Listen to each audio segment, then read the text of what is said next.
Olá, seja bem-vindo a mais um vídeo aqui no canal. Hoje é dia 27 de novembro de 2024 e... seminário acabou. Perdão. Se você acompanha aqui a nossa playlist da vida do seminarista, essa vida do seminarista está chegando ao fim. Pelo seminário já chegou.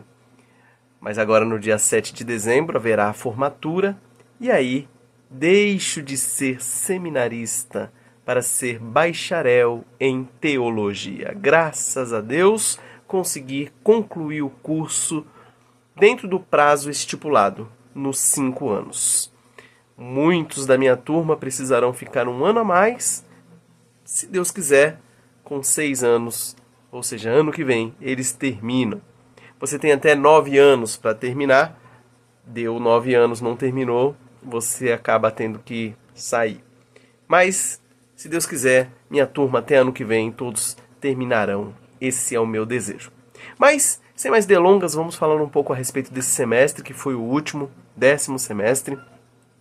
Foi um semestre mais tranquilo em relação às atividades, exceto pela monografia. Depois eu vou falar um pouco mais a respeito disso. E, primeiramente, vamos falar das notas. Como é de praxe aqui, todo final de semestre a gente fala a respeito das notas. Então, acompanhe aqui o nosso boletim. Aqui você pode ver a imagem do boletim. Vamos aqui para as disciplinas e para as notas. Então, essa primeira disciplina aqui foi no semestre passado, Cosmovisão Calvinista. Então, nós começamos aqui, ó, Monografia 2. Aqui nós temos a média final 7 na trave. Depois eu vou falar mais a respeito disso. Então nós temos aqui a outra disciplina, Plantação e Revitalização de Igrejas, média final 8.7. Prática de Pregação 4, nota final 8. Exegese do Antigo Testamento 3, que são os livros proféticos, e no caso foi a exegese de Isaías, média 8. Exegese do Novo Testamento 3, epístolas, no caso aqui foi Romanos, média 8.8. Depois, Gestão Eclesiástica, média final 10. Prática de Ensino, 8,5. Constituição e Ordem da Igreja Presbiteriana do Brasil, 2, que é... Na verdade, Constituição e Ordem nós tivemos no semestre anterior, foi uma questão mais geral. E neste semestre, Constituição e Ordem da IPB 2 trata mais de disciplina eclesiástica, Tribunal Eclesiástico e essas coisas. Então, média final aqui, 8.6. Missões Urbanas, 8.8 de média final. E a última é Ética Cristã, média final 9.7. Esse S aqui é de aprovação, então aprovado em todas as disciplinas. Algumas faltas apareceram bastante aqui, por exemplo, missões urbanas, ó, número de falta aqui, a porcentagem 20%, se passar de 25%, reprova em falta. Aqui outra disciplina aqui, a prática de pregação, 18,75%, porcentagem de faltas, mas isso não é que eu faltei muito, é porque esse semestre ele foi mais reduzido. Então tiveram muitos feriados, muitos dias que não tivemos aula. Então acaba que uma falta ela é proporcional à quantidade de aula. Então uma falta que você tem joga essa média lá para cima. Então eu acho que eu não lembro agora de cabeça, mas eu tive poucas faltas. Mas essas que tive já elevou bastante ali a questão da porcentagem de faltas, que a gente tem que ficar esperto para não ser reprovado. Outra coisa que a gente tem que ficar esperto são os evangelismos. Já falei disso algumas vezes, mas vamos lá, relembrar. São 4 evangelismos por ano, 2 no primeiro semestre, 2 no segundo, e você pode faltar um desses aí. Se você faltar em 2, você reprova. Reprova em que disciplina? Na disciplina que o evangelismo estiver vinculado. Então varia conforme o semestre. Então, este semestre agora eu tive que fazer 2 evangelismos, porque eu faltei em um no primeiro semestre, porque eu estava enrolado com a exegese, e aí eu precisei faltar para ficar fazendo a exegese para poder entregar dentro do prazo. E as exegeses deste semestre eu consegui até uma nota um pouco maior do que nos semestres anteriores. Por quê? Exegese não é difícil, mas é trabalhoso. São muitos detalhes, você tem que ter tempo para ler, estudar, digerir o conteúdo, então dá trabalho. Não é algo que é difícil de fazer, mas é cansativo, exige muito nesse sentido. Então, esse semestre, por terem menos disciplinas, menos trabalhos e tal, menos exigências, eu acabei conseguindo entregar um trabalhinho um pouco melhor, então a nota foi para cima ali, nessas duas disciplinas. Mas vamos lá, eu anotei algumas curiosidades aqui. Uma delas eu já falei, a respeito do semestre, que foi um pouco mais tranquilo. E depois eu vou falar a respeito do curso inteiro ali no final. Eu já falei aqui de cursos que tiveram várias atividades. Foi mais tranquilo esse semestre, mas não foi fácil, como nenhum é dentro do seminário. Porque, embora foi um semestre curto, diversas atividades coincidiam ali no mesmo dia. Então, no mesmo dia você tinha que entregar várias atividades. Era resumo de um livro, mais uma prova, mais um trabalho e tal. Então, foi coincidindo. Graças a Deus, eu preguei logo no início do semestre. Isso é muito bom, porque daí você já elimina a pregação, que é uma das disciplinas que mais reprovam, e depois você fica mais tranquilo para avançar nas outras disciplinas. Então, nesse sentido, foi muito bom. De semestre não tem muita curiosidade, mas tem alguma curiosidade com relação ao curso em geral. Falando do curso em geral, desses 5 anos, foi o curso com certeza mais difícil que eu já fiz na minha vida, mais exigente, com maior cobrança, com mais risco de ser reprovado. É um curso que, por exemplo, as disciplinas não têm recuperação igual em escolas, em faculdades em geral, que você faz uma prova, você tira uma nota vermelha, você tem a possibilidade de fazer uma recuperação, e se não passar na recuperação, você tem a possibilidade de fazer mais uma outra atividade no final do curso. Então você tem várias possibilidades de você recuperar, e aqui no seminário não. Por exemplo, na prática de pregação mesmo, como eu falei, você vai lá, vai pregar uma vez, reprovou, só no ano seguinte. Não tem passada de pano na cabeça, exceto se você é formando naquele ano. Aí se você reprovar uma vez, dentro do semestre você pode pregar mais uma vez. Só que reprovou essa segunda, já era. Aí você vai ter que fazer no outro ano, e às vezes você vai fazer mais um ano por causa de uma matéria. Tem alguns colegas meus que estão nessa situação, vão ter que fazer mais um ano por causa de uma matéria que eles ficaram. Então tem isso. Outra coisa que eu achei que é interessante, e eu gostaria que isso fosse levado para todos os cursos superiores, se pudesse, ia ser muito legal, que é a questão dos professores. Os professores, eles cobram, eles exigem, mas eles fazem por onde também. Por exemplo, eu me formei em Direito no ano de 2012. Na época, a minha faculdade disse o seguinte, a coordenadora do curso disse o seguinte, falou, a partir do 4º ano vocês podem fazer a prova da OAB. Quem for aprovado, no último ano você não precisa nem aparecer aqui.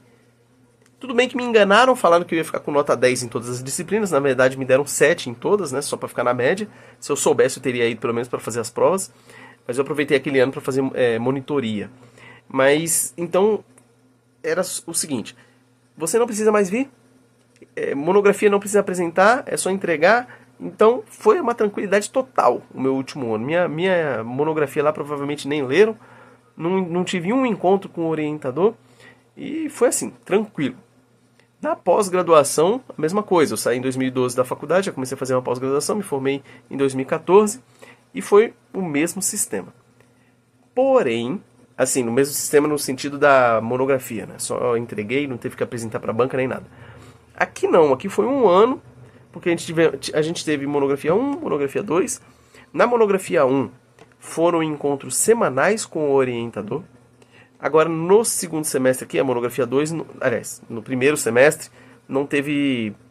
Praticamente não me encontrei nenhuma vez com o orientador, mas você vê que os professores, eles leem o seu trabalho, eles te dão orientações a respeito do que fazer, do que não fazer.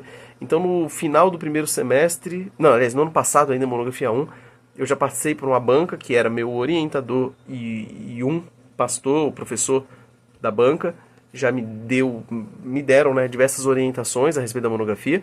Depois, nesse semestre, eu apresentei para a banca, assim, aí sim completa, composta por 3 professores, e também tive diversas orientações a respeito de mudança. Ó, muda aqui, muda ali, ainda tinha que mudar algumas coisas, e isso já estava em cima da hora, aquela correria, consegui mudar, entregar. Então os professores leem, pegam erro de digitação, de vírgula, de acentuação, de tudo, de lógica, é algo que me impressionou, porque nos cursos aí fora a gente não vê isso. Talvez até por falta de ser impossível mesmo, dada a quantidade de alunos aí por aí, e os professores ficam sobrecarregados, talvez não tem como dar essa atenção toda. No seminário são menos alunos, e o professor pode ficar mais próximo e ficar mais atento nesse sentido. Mas é muito bom, isso é muito legal. Nesse período de seminário também é muito interessante assim, a questão da honestidade que nós vemos diversas vezes e da confiança que alguns professores têm, no sentido de às vezes aplicar uma prova para nós, sair da sala, fala assim, ó, a prova é sem consulta, tá aqui a prova, façam aí, depois entrega na secretaria lá e o professor sai. E você não vê ninguém colando. É claro, é um seminário, está formando pastores, missionários, teólogos, pressupõe que a pessoa seja honesta nesse sentido, mas não seria interessante se toda a sociedade pudesse agir dessa maneira? Como ia ser bom? A pessoa não sabe a matéria, ela sabe que ela vai reprovar, mas mesmo assim ela não cola. É muito legal, uma experiência muito interessante nesse sentido. E voltando ainda, eu deixei anotado aqui, falando a respeito de monografia ainda, o que aconteceu? Porque eu quase me lasquei na monografia. Nós tínhamos um prazo para entregar a versão completa da monografia, que foi ali no final de junho. Então, o primeiro semestre nesse ano foi corridão, muito corrido. Então, corri. A minha monografia, ano passado, ela teria 3 capítulos. Depois de uma orientação que eu tive na primeira banca, o professor orientou a diminuir para 2 capítulos. Então, diminuí para 2. Então, já tinha entregado um, só precisava terminar o outro e dar uma melhorada nesse outro, no primeiro que ficou. Então, naquela correria, para entregar logo, eu fiz assim, meio que pensando já, isso aqui é para passar. Pum, e mandei. Até trazei um pouco, era para mandar no final de junho, eu mandei ali mais ou menos no final de julho. Trazei quase um mês para mandar. E aí, a banca seria no início de agosto. Só que o que aconteceu? Não foi no começo de agosto. Então, por alguns problemas de questão de agenda, ela foi sendo prorrogada, e passou agosto, passou setembro, passou outubro, e aí foi indo. O que eu deveria ter feito nesse período? Deveria ter me dedicado e, já que eu já tinha entregado a monografia assim, ali no limite para passar com 7, que é a média, deveria ter aproveitado esse tempo, na hora que melhorou a questão diminuiu os trabalhos a serem entregues, eu deveria ter me empenhado mais e ir completando algumas coisas para depois, lá quando fosse apresentar para a banca, tivesse já uma versão um pouco mais completa. Mas eu pensava que entregou, não teria como mudar mais. Mas não foi isso que aconteceu. Então, quando eu fui apresentar para a banca, eu até estudei o conteúdo um pouco melhor. Então, a minha apresentação, como um dos professores disse, foi melhor do que o meu trabalho escrito. E aí o que aconteceu? Eu apresentei essa banca já no limite do prazo. Os professores tinham até dia 14 de novembro para entregar as notas. E aí eles viram ali que tinha muita coisa para alterar. Me deram 10 dias para alterar isso aí. E aí o que aconteceu? Nesses 10 dias foi o tempo que eu tive para ir melhorar, pegar mais livros para incrementar algumas coisas, mas naquela correria. Então tive que correr nesses 10 dias, que na verdade não foram 10 dias, porque eu tinha que entregar a minha monografia no presbitério e o período era menor. Então tinha 5 dias para entregar. Então corri nesse período para fazer ali o que deu, e graças a Deus consegui e mandei com as alterações que os professores tinham pedido. Eu acredito que se eu não tivesse feito essas alterações, eu não teria nem passado. Então fiz essas alterações, incluí mais um monte de coisa, arrumei a questão das regras, das normas da ABNT, aquela coisa toda. E aí no final foi um alívio danado quando eu consegui passar com 7 ali no limite. Mesmo assim, um dos professores ainda tinha dado antes de mandar imprimir a monografia, tinha falado para alterar mais algumas coisinhas. Não deu tempo de alterar. Eram coisas pequenas, mas não deu tempo por conta de um feriado que ia ter no meio da semana. Ixi, um rolo danado. Acabei que consegui imprimir. Pedi para um colega pegar a assinatura do meu orientador, porque eu também não pude ir no seminário. Estava trabalhando presencialmente e o professor só ia estar lá no período que eu não estava. Enfim, não consegui, mas aí o colega foi lá, conseguiu pegar a assinatura do professor. Aí, aquele trabalho de capa preta, bonitinho, com letra dourada, consegui entregar. Foi para a biblioteca, porque é um dos requisitos, entregar lá. E Zé Fini. Graças a Deus, entreguei. Tanto é que foi a última nota que entrou aqui no boletim, que eu mostrei para vocês.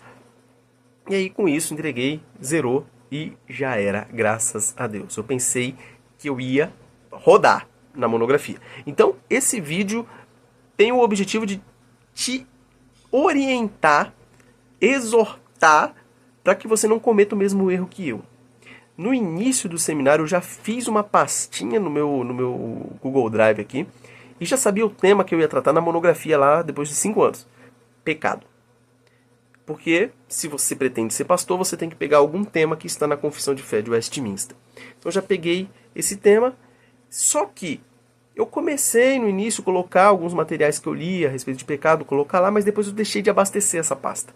E só fui mexer com isso lá na hora de fazer efetivamente a monografia. E aí você tem aquela correria toda de agenda de trabalhos para entregar e fica muito corrido. E trabalho de monografia é um trabalho de pesquisa, então demanda muito tempo, muita leitura. Então, o que eu te oriento a fazer? Comece o quanto antes. Faça o que eu fiz. Faça uma pasta no Google Drive ou em qualquer lugar. E todas as leituras que já estipulam um tema e todas as leituras que você fizer no seminário, você já vai abastecendo aquilo lá com citação de autores, livros. Opa, esse livro fala legal sobre isso aqui. Porque às vezes você tem um livro que não tem nada a ver o tema, mas ele vai, dentro desse livro, ele vai abordar alguma coisinha da sua monografia. Então você vai abastecendo essa pasta. Para na hora que chegar efetivamente na hora de fazer a monografia, você já está com tudo lá, o conteúdo, e você só vai organizando e tudo mais, e aí você vai receber as orientações do seu orientador e vai avançando, vai ter menos dor de cabeça, vai ter menos correria, como eu tive, e menos risco de ser reprovado. Então, que fique aqui essa dica de monografia, beleza? Então é isso, um panorama geral, deixa eu ver se eu não esqueci nada, eu acho que não esqueci nada, teve uma hora que eu fiquei meio desatento aí, que minha filha estava batendo na porta ali, provavelmente para vir me dar um beijinho, porque sempre que eu estou trabalhando aqui no quarto, ela vem para me dar um beijinho, é muito legal, e dá uma motivação. Então, eu acho que é isso, eu falei de tudo, de tudo que eu me propus a falar aqui, eu falei. Eu ainda vou gravar mais uns 2 vídeos a princípio falando a respeito da questão do seminário, tenho que gravar um vídeo aqui em agradecimento a muitas pessoas nesse período, e também eu tenho um vídeo para falar o que vai acontecer agora. Terminei o seminário, e aí? O que vai acontecer? Então, se você ainda não é inscrito, aproveite agora. Se inscreva aí no canal, curta, compartilha, comenta e vamos nos falando por aí. Que Deus abençoe a sua vida, um forte abraço e nos vemos aqui no próximo vídeo.